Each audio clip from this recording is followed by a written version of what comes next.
KTO Radio.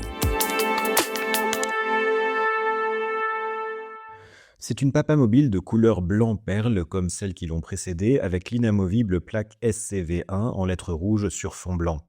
Sous son apparence sobre, le nouveau véhicule offert au pape par la marque allemande Mercedes-Benz constitue toutefois un bijou de technologie. Ce véhicule totalement électrique et donc à zéro émission carbone a été élaboré sur mesure pour le pape François et vise à répondre aux exigences de son encyclique Laudato Si. Cette papa mobile, fabriquée durant 1 an par une centaine de personnes réparties sur 3 sites en Italie, en Autriche et en Allemagne, a été présentée au pape François ce mercredi 4 décembre par les cadres de Mercedes en présence d'une quinzaine d'ouvriers très émus de voir leur savoir-faire reconnu et honoré par le pape François. Le siège pivotant a été adapté pour tenir compte des problèmes de mobilité du pontife de bientôt 88 ans qui bénéficiera d'un système de chauffage intégré sur son siège et sur les accoudoirs afin de ne pas prendre froid lors des audiences hivernales.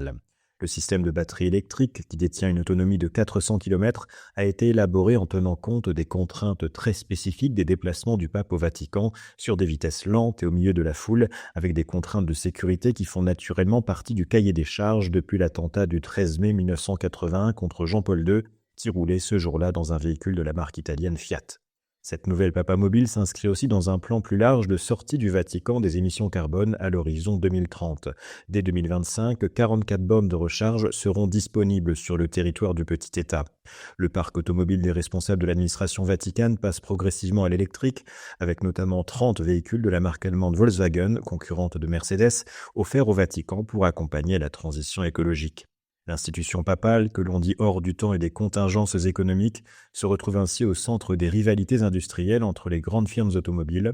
En 2012, celui qui était alors le PDG de Renault, Carlos Ghosn, avait offert à Benoît XVI 2 Kangoo électriques, mais Mercedes peut se prévaloir d'une plus grande ancienneté, puisque c'est dès 1930 que la marque allemande offrit au pape Pie XI une première voiture.